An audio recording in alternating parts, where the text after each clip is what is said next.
Buenos días, ¿cómo está? ¿Qué tal? Muy buenos días. ¿Qué tal? Qué gusto volverlo a escuchar, amigo mío. ¿Todo bien? Todo bien, sí. Me alegro.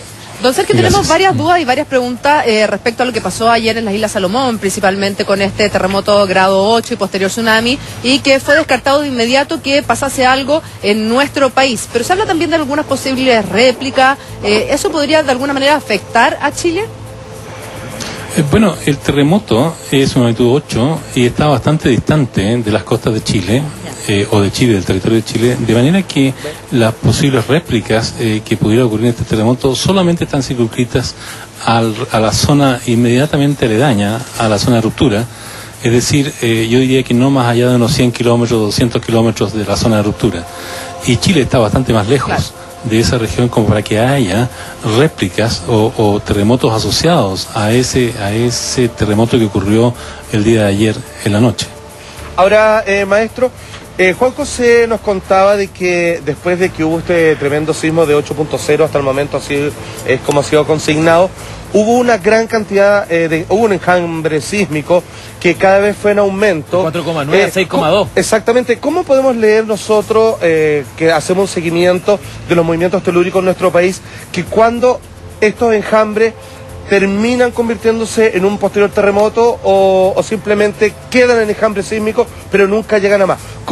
¿A qué hay que estar atento? Si va subiendo cada día, o si tiene un pulso que sube y baja. ¿Cómo el comportamiento según ustedes lo han entendido y visto?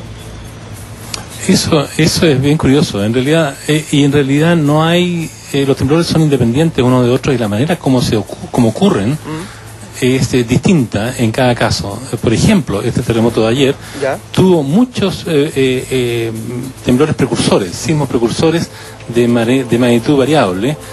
Unos 6 o 7 al menos están registrados en la página del USGS.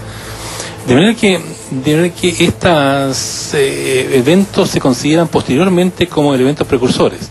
Perfecto. Hay muchos terremotos que no contienen ningún tipo de aviso. Por ejemplo, el terremoto del Maule del 2010, solamente hubo un par de temblores un mes anterior, es decir, en enero.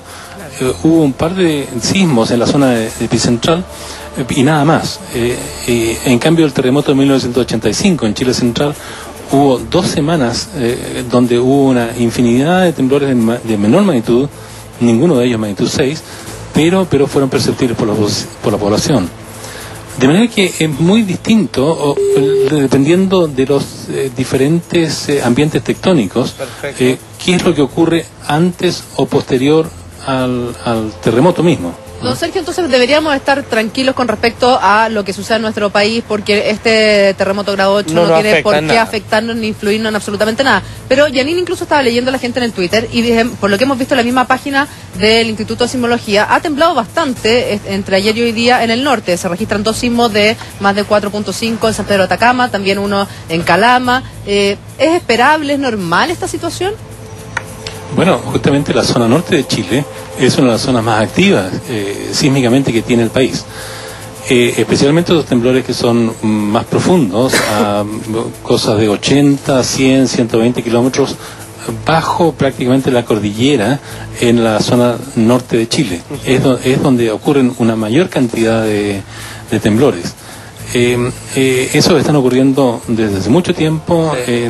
Esa es una zona altamente productiva y esperamos que sigan ocurriendo temblores de magnitud 4, 4,5 hasta 5, e incluso ha habido temblores del orden de magnitud 8 en Calama en el año 1950 y el 2005 recientemente bajo la ciudad, Pero don Sergio, para poder entender, si uno hace un análisis desde el año, pongamos desde el año 2008 a la fecha actual, el incremento tanto en el periodo de repeticiones de temblores en la zona norte y la magnitud, ¿ha incrementado? ¿Ha ido en ascenso esta estadística? Bueno, si hablamos de los terremotos exclusivamente magnitud 5, 5 o 6 o superiores, yo diría que se ha mantenido estable. el número de eventos por unidad de tiempo. En cambio, los magnitudes menores, los magnitudes de 3, 3,5 de ese orden, eso va a depender mucho del número de estaciones, porque son detectables prácticamente con instrumentos muy cercanos. Exacto, claro, no los percibe la gente. Entonces va a depender mucho. ¿Perdón? O sea, quiere decir que puede ser, o sea, todo va a depender de la cantidad de elementos para detectar, para poder sacar una estadística. Exactamente. Mientras mayor sea el número de estaciones, mayor es la capacidad de detección y el umbral de magnitud va a ser menor para una zona determinada si es que existen un número mayor de estaciones. ¿Y esos temblores menores son a no considerar o pueden ser acumulativos para un eventual gran temblor o gran terremoto? Bueno, la idea es que en la zona de ruptura de los grandes terremotos, es decir, prácticamente entre lo que se estima la fosa, ¿sí?, aquí está ubicada a unos 140, entre 100 y 140, 150 kilómetros de la costa, a costa afuera, hasta la costa o un poquito más al interior, en la cual el plano de subducción alcanza unos 50 kilómetros de profundidad. Esa es la zona que uno esperaría donde ocurriesen estos grandes terremotos de subducción, de acoplamiento entre placas. Entonces, ¿perdón? No, dele nomás, maestro, termine. Sí, entonces uno esperaría al vigilar esa región, si es que hay un aumento de sismicidad, pero ya sabemos que eso no necesariamente indica que vaya a haber un terremoto. Tal como ocurrió el 2010, no hubo prácticamente ningún evento precursor. O este enjambre sísmico que ocurrió en Navidad o que ha ocurrido cercano a la zona de Coquimbo, La Serena. Que no concluyen en nada. Que no concluyen en nada, perfecto. Perfecto. Don Sergio, mucha gente está preguntando, ¿se solucionó finalmente o ya hay un plazo determinado respecto al problema que en algún momento conversamos respecto al financiamiento del monitoreo de los fenómenos sismológicos en nuestro país? ¿Ya hay un plazo o está listo? ¿Eso están funcionando en pleno las máquinas? Bueno, si siguen funcionando tal cual lo habíamos hecho en el periodo anterior. Estamos a la espera justamente todavía de la aprobación, ¿no?, o la toma de razón por parte de la Contraloría de este acuerdo o convenio que tenemos con la Oficina Nacional de Emergencia, sí, y esperamos que en marzo se normalice y todo pueda funcionar correctamente. Eso es lo que esperamos. Nosotros la semana pasada, cuando se sintió este temblor bastante fuerte en el norte que costó la vida de una señora a partir de un paro cardiorrespiratorio, en fin, hablábamos de qué hubiese sucedido, porque en ese momento el CHOA informó de inmediato que no había alerta de tsunami, se dijo de inmediato de qué magnitud había sido. ¿Qué habría pasado si ustedes no se hubieran conseguido los fondos a través de organismos en el extranjero y definitivamente la ONEMI no le hubiera pasado la plata?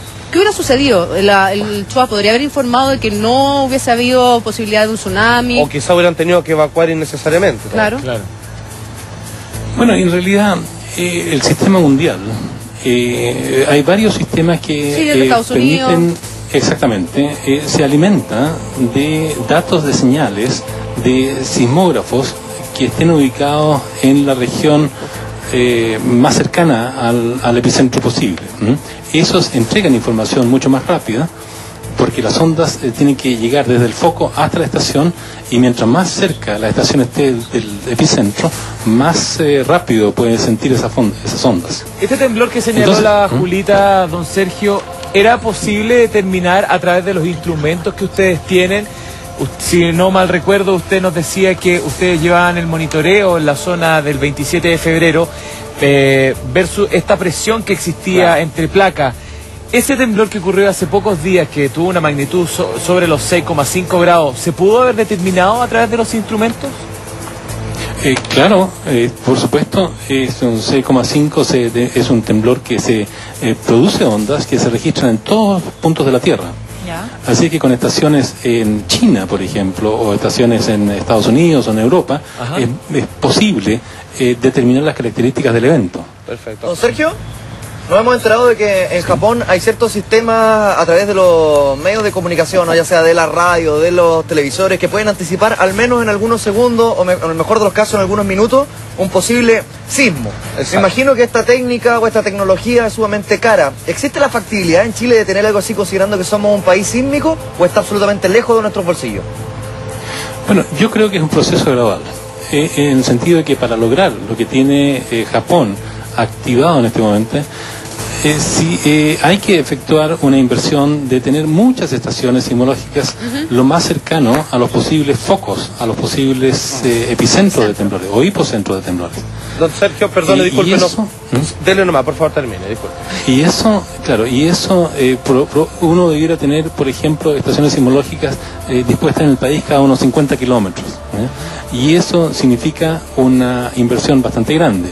Sin embargo, con el número de estaciones que estamos incorporando y probablemente, hablando en el futuro unos 5 años, 10 años, quizás sea posible alcanzar niveles de número de estaciones sismológicas bastante importante como poder lograr tener este aviso en pocos segundos antes. Ya, pero don Sergio, este sistema de alerta temprana, según lo que tenemos entendido, también lo están estudiando para aplicarlo en la costa oeste de Estados Unidos, donde se presume que dentro de los próximos 30 años va a venir un tremendo terremoto en el cual podría desaparecer San Francisco, Los Ángeles, absolutamente todo. Claro, que es lo que siempre se habla, ¿no? Según se dice, lo que están estudiando en Estados Unidos, este sistema de alerta temprana tendría un costo de 80 millones de pesos. O sea, de dólares, perdón. 80 millones de dólares, sino 80 millones de pesos. Oye, que digámoslo, claro, que yo creo que para un país, para el beneficio, es como medio una broma.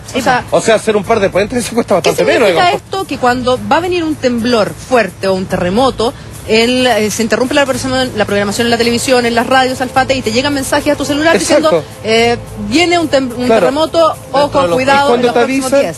Todos estos últimos casos de muertes, digamos, por espanto, por susto, probablemente se hubieran sanado, digamos, porque te avisan antes, dicen, oye, va a temblar. Y te da el tiempo también, te avisan, como para segundo, que te dé pero te da el tiempo de Segundo. protegerte y de estar atento a lo que viene, finalmente. Entonces me parece que para un país tremendamente sísmico como el nuestro, este sistema de alerta temprana y 80 millones de dólares, que es muchísima plata, pero a largo plazo podría establecerse.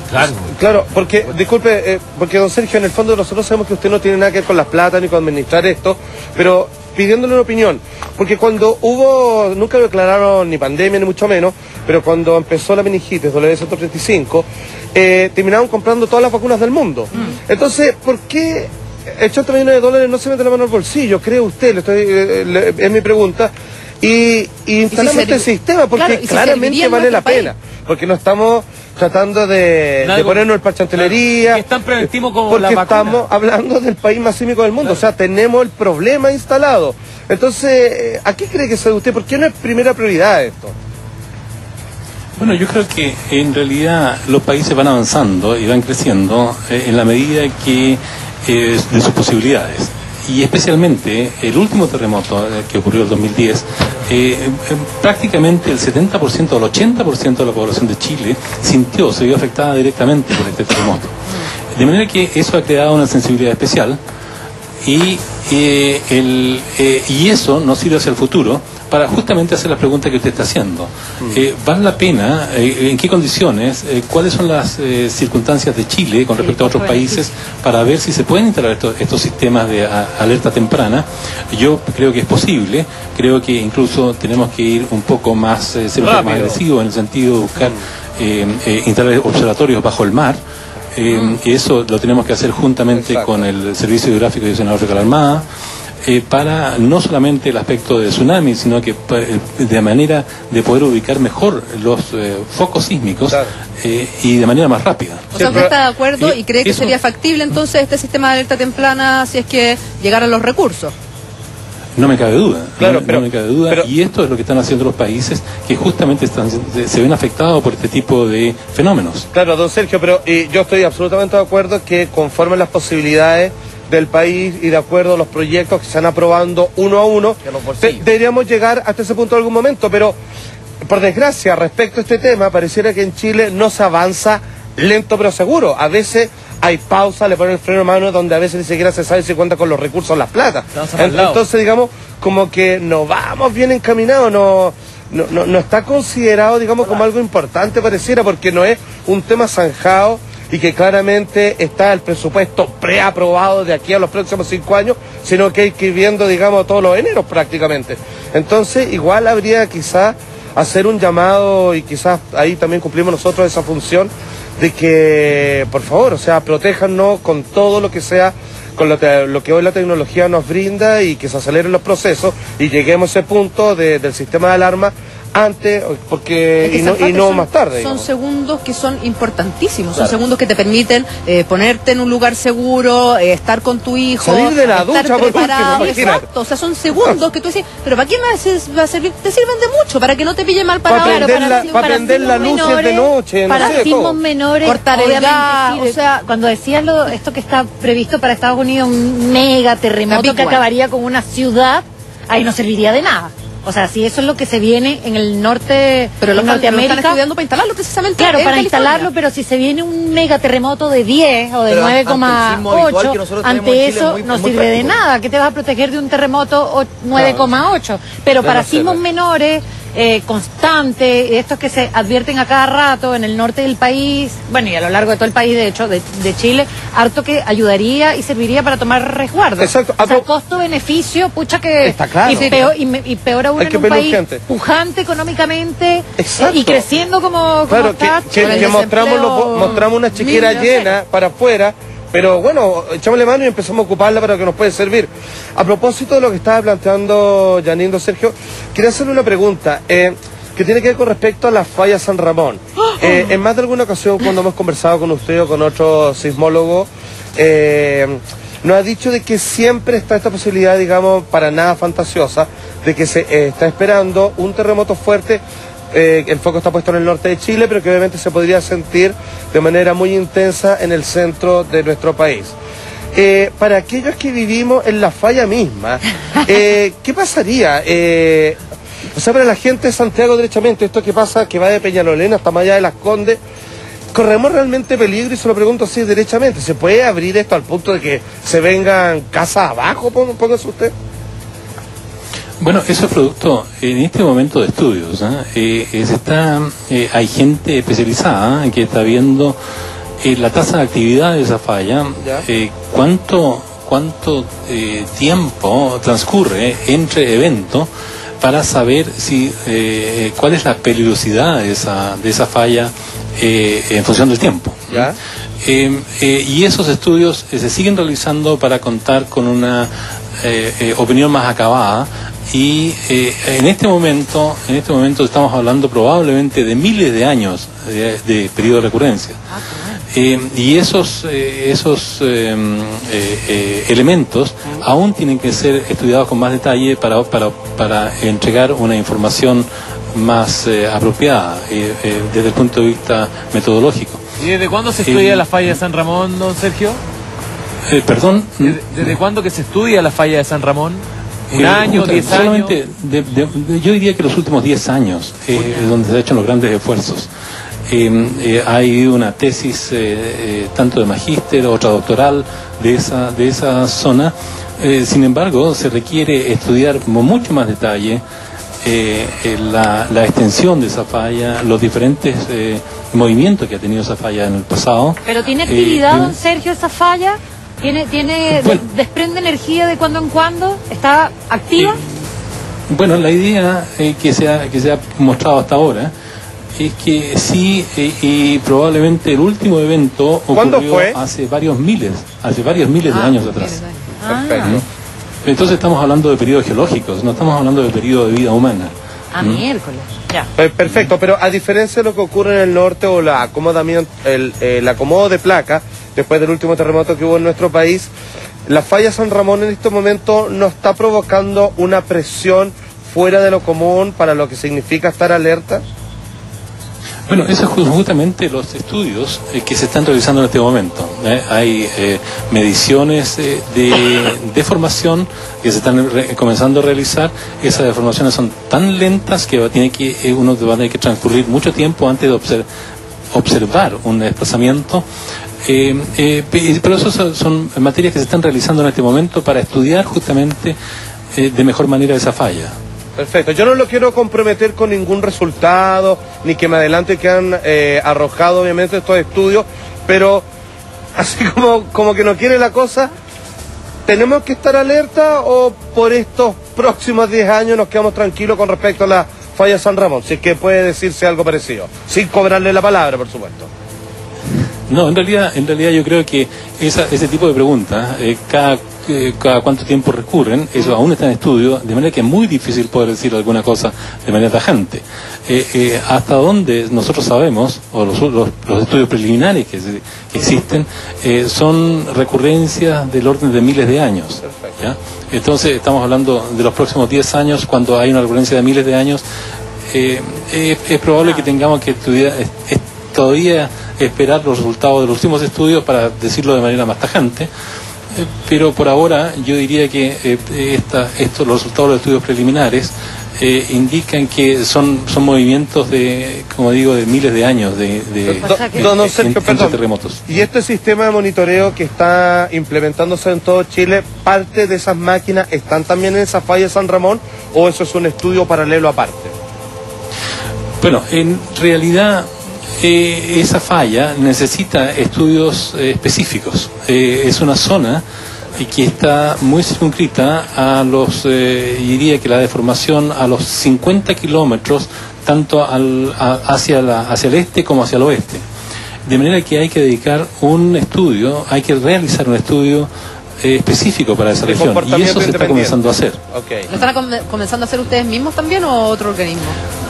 Bueno, principalmente quien lidera esos estudios ha sido el doctor Gabriel Vargas, geólogo de nuestra facultad, y él es el que tiene los estudios últimos y lo que ha hecho las dataciones de los últimos movimientos, y ha estudiado también los lugares donde existe evidencia de falla. Don Sergio, pero al menos volviendo a lo más básico, todas las instituciones formales e informales se han encargado de decirnos a la ciudadanía en general que hay que tener cuidado con el norte de nuestro país, que podría venir un sismo de proporciones. Se establece entonces como una zona de riesgo.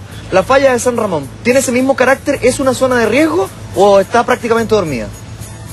Yo diría que hay otras zonas en Chile que hay mayor peligro. El peligro sísmico yo diría que en todo Chile, desde prácticamente la zona de ruptura del Maule, es decir, desde Pichilemu un poco más al norte, hacia el norte, hasta la frontera con Perú. Yo diría que esa es toda una región que en cualquier momento podría ocurrir un terremoto, y no necesariamente tendría que ser el próximo terremoto en el norte de Chile. Don Sergio, si yo le regalo una casa cerca de la zona de la falla de San Ramón, ¿se va a vivir ahí o no? Bueno, depende. Depende de qué te construya la casa. No, sí, en realidad hay que realizar estudios, y esos estudios, dependiendo de los resultados de esos estudios, yo perfectamente podría vivir ahí, dependiendo justamente de los resultados de los estudios que se hagan. ¿Y cuándo van a estar los resultados de ese estudio? Bueno, se están haciendo, yo creo que van a demorar un par de años o hasta 5 años. En general hay que ir con tanto detalle, y que no es un trabajo que se puede hacer en pocos meses. Claro, pero hasta que tengamos resultados de esos estudios, también está abierta la posibilidad de que pase cualquier cosa, porque no sabemos finalmente. Don Sergio, le voy a explicar, es que Janine vive arriba de la falla San Ramón, claro, entonces por eso está nerviosa. Perdón que esté tan preocupada, y en el piso 45, así que imagínese. Pero vivo ahí donde está el desnivel, ahí está mi edificio. en la calle San Ramón, de la falla. ¿Te imaginas? La pregunta era... Bueno, sí, adelante. No, la pregunta era que hasta, digamos, tener las conclusiones y los resultados de estos estudios que se están realizando, igual no se descarta que ocurra cualquier tipo de actividad en esta falla de San Ramón. Bueno, como le digo, son periodos, si es que existe periodo de recurrencia. Eso también está por establecerse.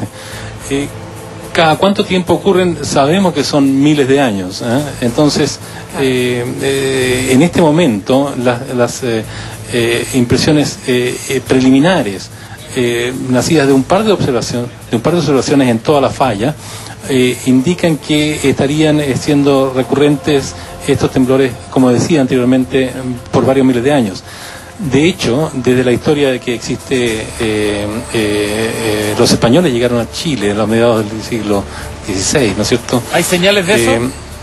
No se ha visto, no ha habido ningún registro, no ha habido ningún tipo de escrito respecto a la posible actividad de un terremoto en esa región. Claro, don Sergio, yo soy tremendamente ignorante en el tema. ¿La falla de San Ramón tiene alguna conexión con estas mega fallas que existen en el norte de Chile junto con el sur del Perú, la falla de Nazca, o las placas, perdón, de Nazca o como quiera que se llamen, ¿hay alguna conexión con estas placas un poco más al sur de Chile? Si se mueve una, ¿se mueve la otra? Esa es la pregunta.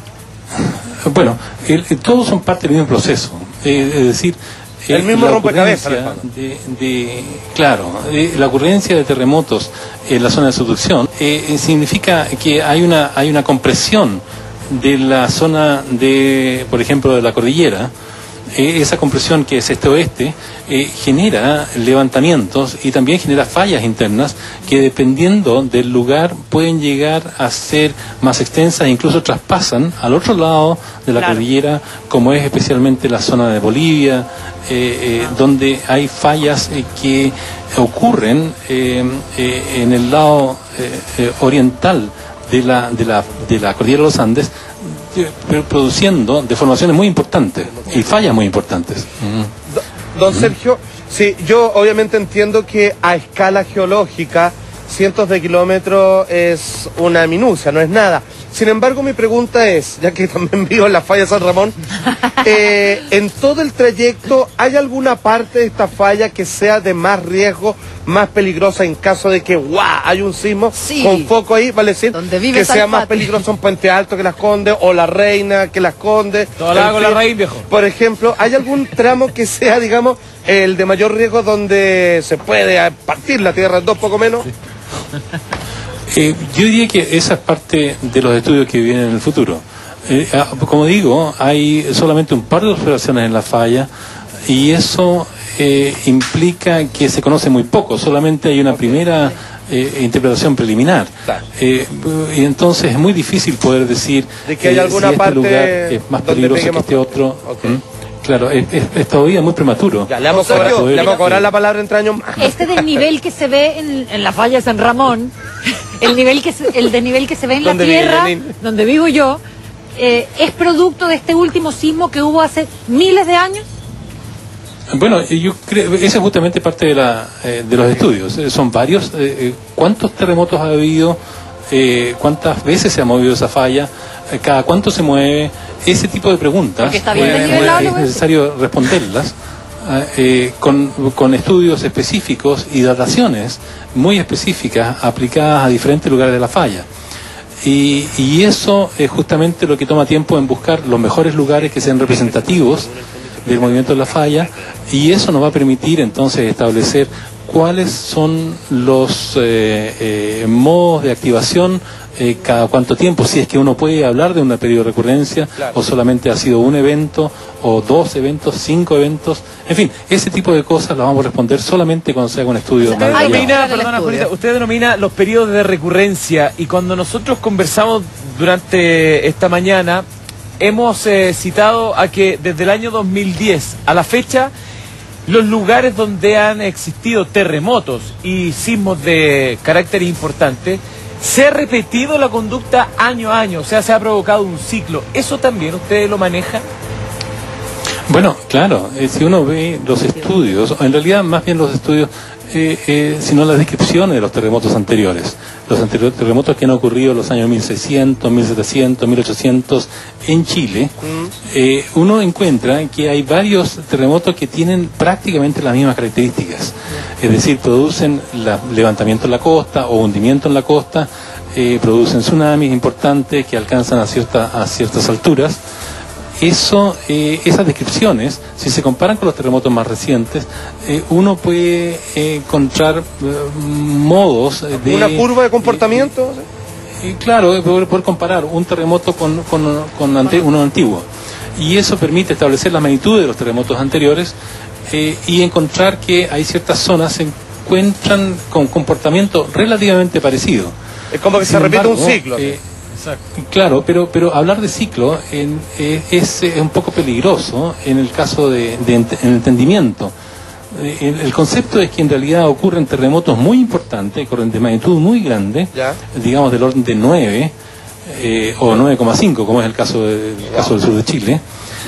Esos terremotos son los que dominan a lo largo de la costa de Chile, y entre esos terremotos grandes que ocurren cada 400, 500 años, ocurren estos terremotos más chicos, de magnitud 8 o superior, claro, que afectan solamente localidades muy específicas, como por ejemplo el terremoto de 1985 en Chile Central. Exacto. San Antonio, exacto. Sí, don Sergio, una pregunta. Si es que generalmente yo me acuerdo que ahora obviamente no se ha vuelto a mencionar de que cada 10 años hay un terremoto importante en Chile, porque se acumuló mucho tiempo antes del último.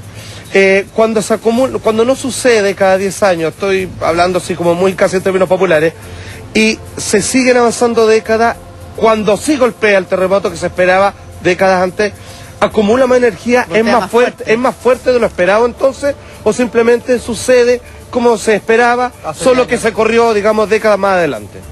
O sea, acumula energía.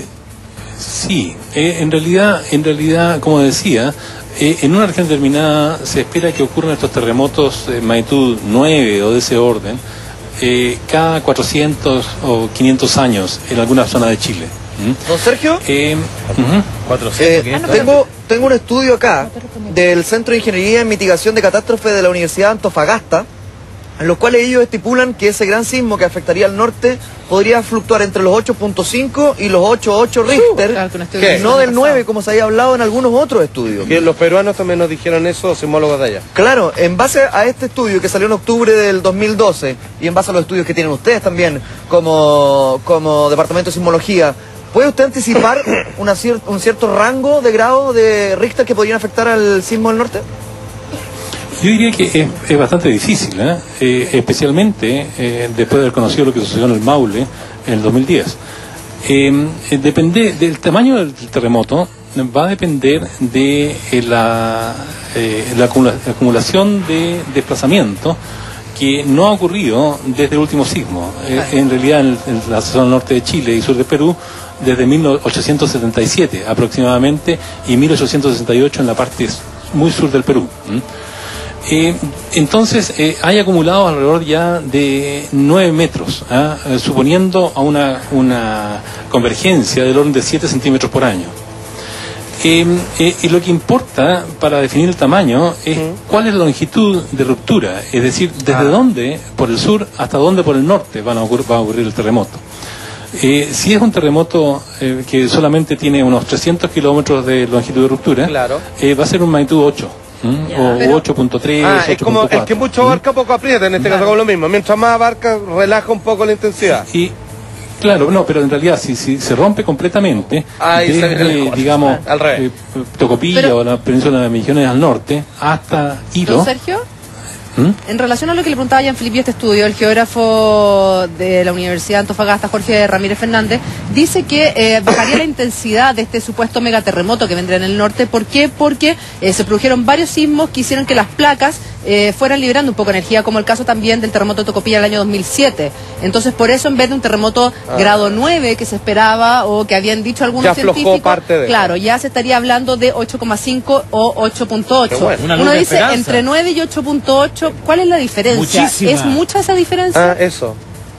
Bueno, es 0.2 grados de magnitud, eso significa aproximadamente el doble en términos de tamaño del temblor. Estamos hablando de 5 mucho.